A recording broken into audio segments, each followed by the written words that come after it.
나는 지금 언론사들이 이번 주에 선고가 있을 것이냐 없을 것이냐 이걸 고민하고 촉각을 곤두세우는 것보다는 네. 3월 26일 전에 선고가 있을 것이냐 3월 26일 이후에 선고가 있을 것이냐. 그 질문을 그렇게 해야 된다. 예, 그걸 네. 바꿔 봐야 될 것이다. 아, 네. 헌법재판소 재판관들이 고민하고 있는 것도 나는 거짓 믿지 않느냐. 난 그렇게 봐요. 아, 예. 무슨 말인가 하면 네. 예, 이재명의 항소심 선고 전에 네. 뭐 어떤 결정을 하든 예. 있는 것과 그 뒤에 나오는 것의 차이는 엄청날 겁니다. 어떻게요? 이재명의 항소심 결과는 법률가라면 대충 알고 있단 말이에요. 네. 피선거권이 박탈 그 형이 그대로 선고될 것이다. 네. 적어도. 예. 그런데 어제 여론조사 한번 보세요. 우리 국민들은 오히려 피선거권 박탈형이 아니라 네. 오히려 선거권을 회복하는 그런 항소심 선고가 나올 것이다에 표가 더 많이 몰려가 있습니다. 아, 그렇습니까? 그만큼 여론조사는 사실 무의미한 거예요. 네. 그런데 그 전에 윤 대통령을 인용을 하든 기각을 하든 각하를 하든 네. 할 때 우리가 받는 느낌과 그 뒤의 느낌은 다르다. 네. 지금 갑자기 국민의힘 쪽에서 승복해라 하는 소리가 계속 나오잖아요. 네. 승복해라. 예. 이 승복해라는 말을 내는 쪽이 원래 유리한 위치에 올라와 있는 건 사실이에요. 이기는 쪽이 그 말 미리 하는 이기는 거죠. 쪽에서 예. 야 우리 예 가위바위보 장깨이 비치 해가지고 네. 이 지는 놈 밥값 내기 네. 승복할 것이 나중에 딴말하기 없게 이거. 이렇게 그래가지고 이게 네. 이긴다고 자신 있는 놈이 믿는 사람이 큰절 빵빵 치잖아요. 그렇죠. 그 딴말하기 없게라는 말은 네. 되게 이길 것으로 기대가 높은 쪽이 그 말 먼저 내는 거죠. 그리고 실제로 그 결과를 보면 네. 준혁이 들어가고 쭈삣쭈삣 하는 친구들이 패배할 가능성이 높아요. 아. 왜냐하면 이미 마음이 들키고 있는 거야. 네, 네, 네. 그런데 이번에도 마찬가지예요. 승복해라 그러거든. 나는 저 승복해라 소리를 왜 하지? 어차피 단심제도고 네. 승복 안 하면 방법이 없는데 네. 방법이라고는 뭐 꾸됐다. 네. 문자 그대로 이 리볼트 하는 거 음. 폭동을 일으키는 것밖에 없잖아요. 네. 그런데 왜 자꾸 승복해라고 그럴까? 권영세가 승복해라. 승복을 하세요. 그렇더군요. 그런데 이재명 쪽에서는 입을 꽉 잡고 지금 뭐 하는 거냐. 이재명 대표는 지난번에 뭐 유튜버에 나가서 마치 지나가는 말처럼 뭐 일반론처럼 뭐 헌법에 따라서 뭐 결정이 나오면은 승복하게 되는 것이겠죠. 뭐 이런 투로 얘기를 했어요. 예, 이재명의 그 표정이 어떻게 바뀐다에 따라서 예. 우리 기자들이 또 글을 쓰는 게 또 달라집니다. 야 지금 눈빛이 야 과거와는 다르더라. 아. 내가 신문 기사에서 심지어 그런 것까지 봤어요. 네. 야 이미 준혁이 들어있다 뭐 이런 건데 본인이 초조하겠죠. 한번 생각해 보세요. 이번에 생각지도 안 하는 안 하고 있던 일이 벌어졌단 말이에요. 네. 본인이 두세 달 뒤에는 이제 항소심 선고가 나오고 그러면 나의 정치적 운명은 다 아는구나. 네. 이렇게 하고 생각하고 있는데 끌어내려야 한다 뭐 이런 고민을 하고 있는데 지금 감옥 가 있는 조국과 함께 네. 그런 고민을 하고 있는데 12월 3일 날 비상계엄 선포를 했거든요. 네. 제가 정말 죄송합니다. 12월 3일 날 비상계엄 선포를 하니까 이게 정말 생각지도 않는 일이 벌어진 거예요.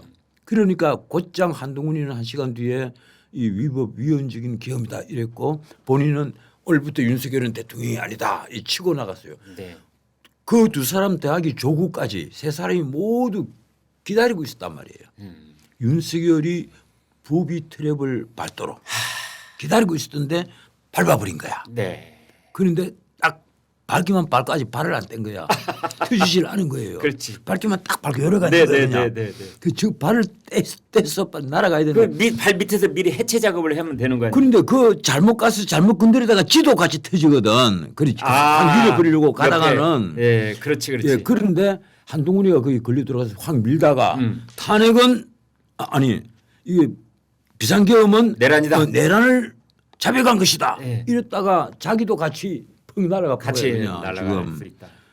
지금 이재명도 지금 자칫하면 그 꼴이 된단 말이에요. 이런데 시간이 계속해서 째각 가서 드디어 본인의 시계는 훨씬 더 빨리 가는 거예요. 이쪽 시계는 천천히 가고 있는데 한번 생각해 보세요. 얼마나 초조하겠어요. 간이 타들어가죠. 심지어 그냥 가만히 있어도 간이 타들어갈 판인데 재판을 받으러 일주일에 2번 3번 법정에 가야 되잖아요. 자 이번에는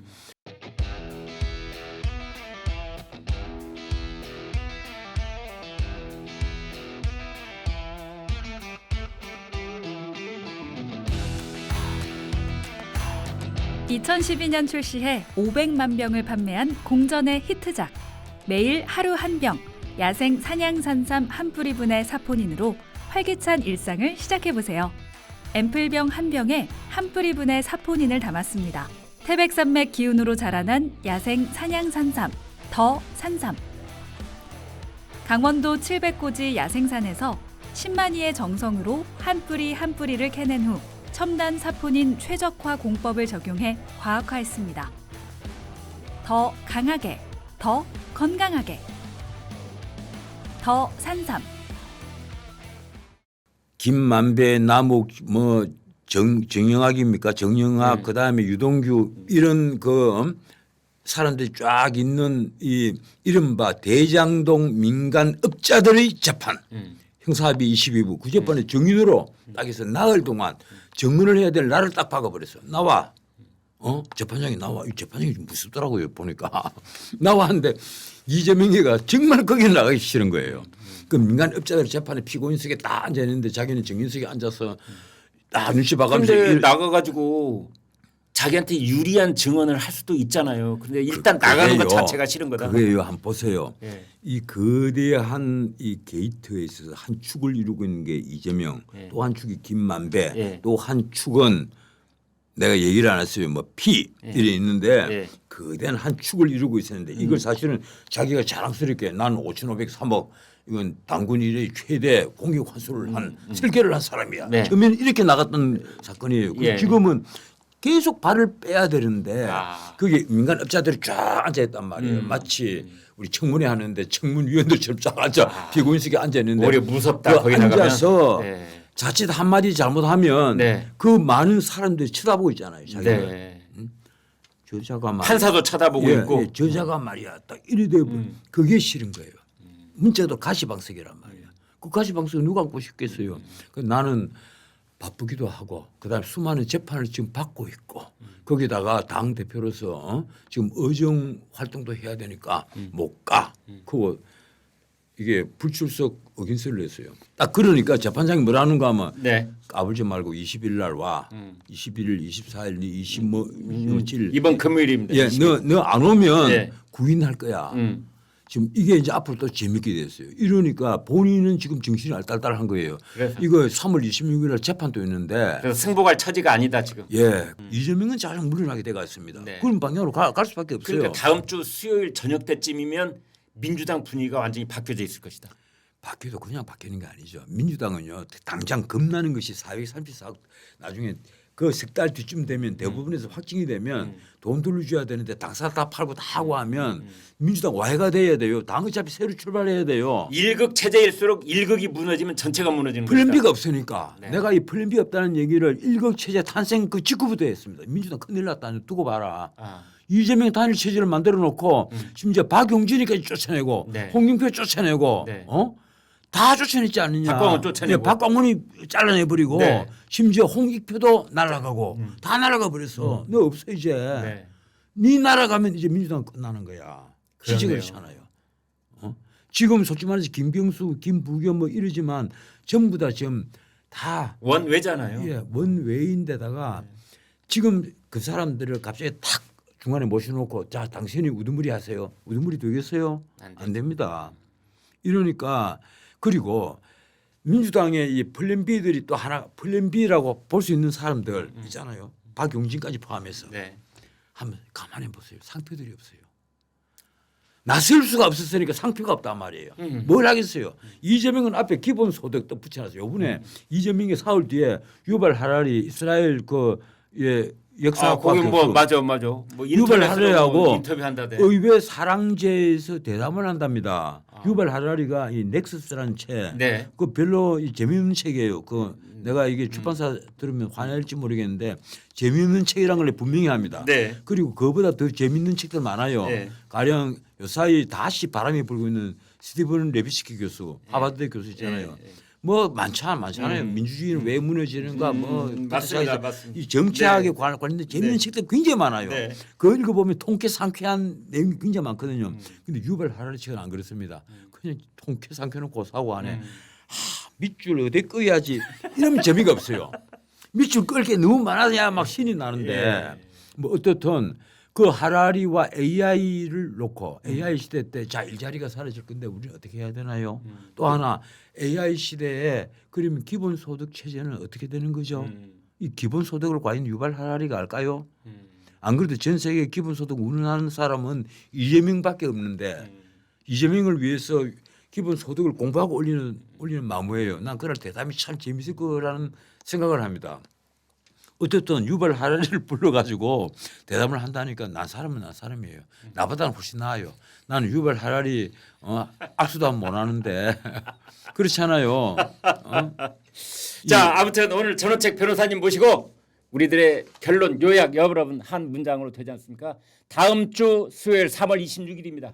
이재명 더불어민주당 대표는 공직선거법 위반 분명히 1심보다 무거운 형을 받게 될 가능성이 매우 높다. 그날 저녁은 민주당은 완전히 바뀌어 있을 것이고 1급 체제일수록 1극이 사라지는 순간 무너지는 소리가 요란할 것이다. 이제 이거 하나가 있고 그 이후에 윤석열 대통령에 대한 헌재 결정이 나올 가능성이 높은데 그 이후에 나올 대통령의 헌재 결정은 인용. 이것은 이미 물 건너갔다. 이제 남아있는 건 기각이냐 각하이냐일 것이다. 로 요약이 되는 말씀을 오늘 1시간 동안 여러분과 함께했습니다. 그걸 사자성어로 얘기를 하면요. 그 요새 요새 신문에 가장 많이 나오는 사자성어 뭔지 알아요? 뭐죠? 사필귀정. 아, 신문에 가장 많이 나오잖아요. 네. 뭐 보면 우리나라 국민들 사자성어 공부 많이 합니다. 문영배 이미선 두 재판관이 4월 18일 퇴임 이전에 결정을 내리지 않고 그냥 퇴임해 버릴 가능성도 있다. 가능성이 있습니까? 그 얘기는 제가 뭐 라디오에서 제일 먼저 한 얘기인데 아, 그렇습니까? 네. 아마 지금 이렇잖아요. 이게 인용 의견을 내고 있는 사람들이 각 쟁점들이 꽉 정리가 이제 난 다 안 됐다고 봐요 아직까지. 네. 근데 뭐 어제 YTN은 쟁점은 정리가 다 끝났고 마지막 핑계만 남아 있다 이런 식으로 이거 우리 특종입니다 하는 식으로 뉴스 보도를 하더라고. 그런데 난 그건 아닐 거다. 그랬다면 오늘쯤 선고 일정에 대해서 말이 흘러나왔겠죠. 선고일 오늘 얘기가 나왔어야죠. 예. 근데 그건 아니라고 봐요. 저는 아직까지 쟁점 사항이 일부 남아 있는 것이고 그리고 아까도 말씀드렸지만 곽종원이 증언 같은 걸 변론 제기를 하지 않는 걸로 봐서 이미 인용은 만장일치 인용 물건을 갖다. 자 그렇다면 나머지 이제 각하 의견하고 기각 의견하고 기각 의견이 있을 텐데 네. 이게 가령 5대3 같으면 네. 가령 이 결정문을 이쪽에 누가 쓰고 이쪽에 누가 쓰고 써놓고 나서 마지막 판결에 나갈 수 있다고 합시다. 네. 누가 쓰느냐는 문제도 남아 있는 데다가 네. 이게 각하 의견이 한 명이냐 두 명이냐 하는 문제가 있어요. 아니면 세 명이 될 수도 있고. 그러면 여기서 질문. 결정문을 2개가 아니라 지금까지 2개 썼다고 그러는 2개가 아니라 3개를 썼을 가능성. 각하 결정문까지. 나는 세 개 썼다고 봐요. 3개 썼을 것이다. 예. 나는 그리고 각하 의견을 처음부터 주장을 한 사람이 누구일 것이라는 것은 우리 법조계에서 이 말들이 많이 있는데 모 여성 그 재판관으로 얘기를 하거든요. 이분이 워낙 강단 있는 분이고 이분이 원래 뭐 한 분밖에 없네. 중도파에 있는 김복형. 예. 그분이 여성이잖아요. 네. 온 국민 이제 다 알고 있으니까 우리 칠면 그냥 얘기하기로 해요. 지금 들리는 우리 법조계에서 나오는 얘기는 그래요. 네. 이분이 워낙 강단 있는 분이니까 이분이 성격에 이런 걸 가지고 각하 의견이 아닌 다른 의견으로 각하를 뛰어넘어서 다시 인용이냐 기각이냐로 나아갈 수가 없을 것이다. 뭐 이분이 게을러서가 아니라 그리고 단순해서가 아니라 이거는 각하를 이 허영 교수님 그래요. 각하를 넘어서는 건 사기 탄핵이다. 그런 얘기를 그러니까 한단 말이에요. 김복형 재판관 입장에서는 오로지 법리에 따라서 차근차근 그걸 이렇게 연결고리를 이어져서 최종 결론에 딱 와서 보니까 이건 각하다.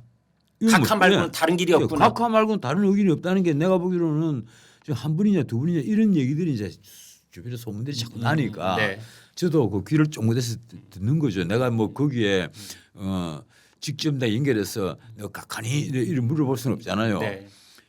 그런데 솔직히 우리가 인용 의견이 명백할 것이라고 믿는 사람은 우리는 거리를 두고 해서 안 보죠. 근데 그 숫자가 원래는 5사람 아니냐 이러다 이제 4사람으로 확실히 줄어들었거든요. 그러면 지난번 이진숙 방통위원장 때처럼 비슷한 그래서 그 양쪽으로 돌아갔다 이렇게 보시는 겁니까? 내가 어제 이 저녁 때 장시간 통화를 했던 우리 법조계 인사는 그것도 헌법재판소에 계셨던 분이에요.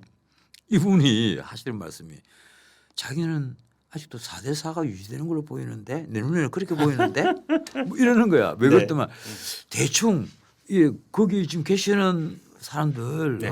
이 그렇잖아. 네. 님 그렇게 생각하냐? 이러니까 야 니대로 같으면 그러면 이 결정은 언제쯤 나올 것 같아? 아마 이게 이재명 재판 내고 나서 내려고 하겠지. 안 그럴까? 난 그렇게 보는데. 뭐 안 그럴 수도 있겠지만.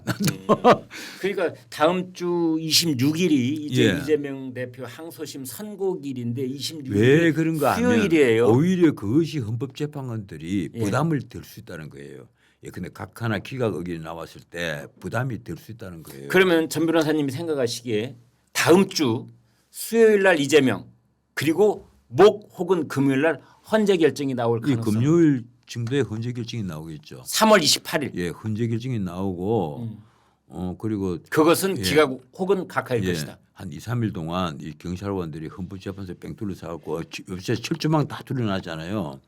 예, 경찰관들이 형광 상의를 걸치고 삼엄하게 경비를 할 수밖에 없겠죠.